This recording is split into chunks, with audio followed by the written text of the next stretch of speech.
And welcome back to a new segment on the Digby Model Railway called They Let Nick Drive What? This is a Pannier 8F locomotive. And for some reason, I was taken back by the detail of this one engine. Of course, with this being a train simulator, I was expecting more toy-like, but what do you expect for the Xbox? When I jumped in, I kind of looked at the cab around and realized that this machine was not going to be easy to operate. Of course, my reactions now are quite different than what I did in the video. Now I go to the blower, open it up, run over to both the large and small ejectors, open the small ejector up, let the pressure deplete on the gauge above both ejectors till it's 21, close the ejector, and then pull back on the regulator after putting her forward and take off. But back while recording this, I really had no sense. I knew what everything there did. It's just to put everything into a matching sequence was my issue. And now, of course, I can take off on the steam locomotive no problem and maybe be a couple minutes behind from each station to station, or, dropping something off. I really was screwing around until something worked, and that was my plan, was to screw around significantly until something went or I broke something. And it was at this moment that I realized the steam engine would not go. And looking back, I still can't figure out why the steam engine went and just, did the opposite of going. So I said, screw that, we're going to do something else. So I went and did something else. So I picked up a job pulling a slow freight. And it wasn't too bad. I kicked the day off by throwing on the water pumps, opening up the blower, and checking to see if I had a clearance out to the main line. And obviously I did, or I probably wouldn't have had this so smoothly. So going back, pulled back on the whistle, let them know I was heading forward, and hit the old ejector, getting rid of all that pressure buildup behind the brakes. Slinging her in forward, complete to 75, just like instructed on the video.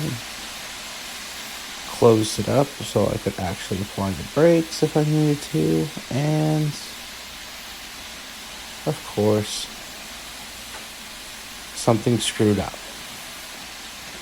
So that, or I was just screwing it around. Anyway, I knew that I had to get going, so I gave her the beans easily and pulled up on the regulator. Then got impatient and realized that nothing was happening, and checked everything.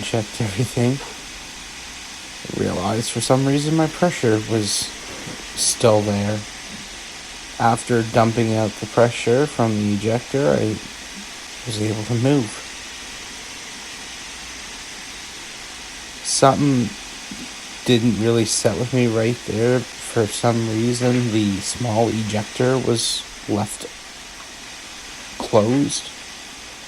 When running, you should always leave your small ejectors open, just to release that extra bit of pressure buildup and keep your large injectors closed. But for some reason I didn't do that and said, screw it, I am pulling back on the regulator a little bit more so I can get out of here. And with a sudden lurch, we went forward, stopped, and then went forward again. With that being said, this is just the majority of the video, so we're just gonna chillax and watch me engineer this crap.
One thing that I realized after driving a locomotive for hours and hours on end, because bearing in mind I might have slipped in a few sessions after this and kind of clued in how to handle an engine a little bit better, was that if you can time everything right, you can drop the pressure from the ejector and slap the regulator on at the same time. So as the pressure's releasing, your wheels begin to spin and whatnot. And I don't know if this is the same thing with, an actual 8F or a Jubilee, which are the two steam engines that are running in game.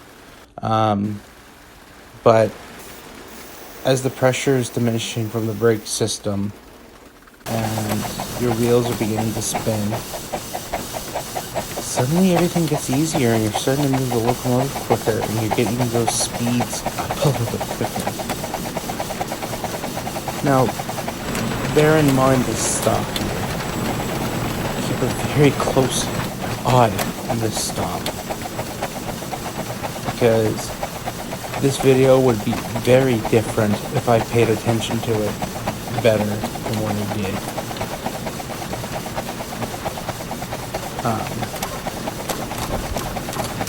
I had full intention on stopping at the signal.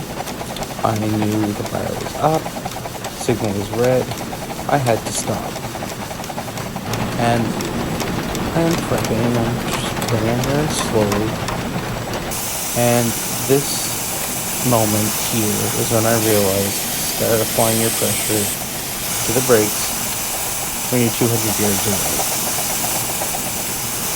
It's here, well, leave the pressure to your brakes. I've developed a whole system that I do when coming up to a stop.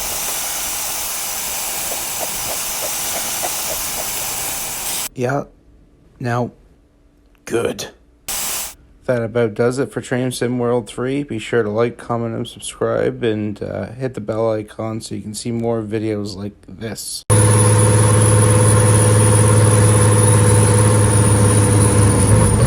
And of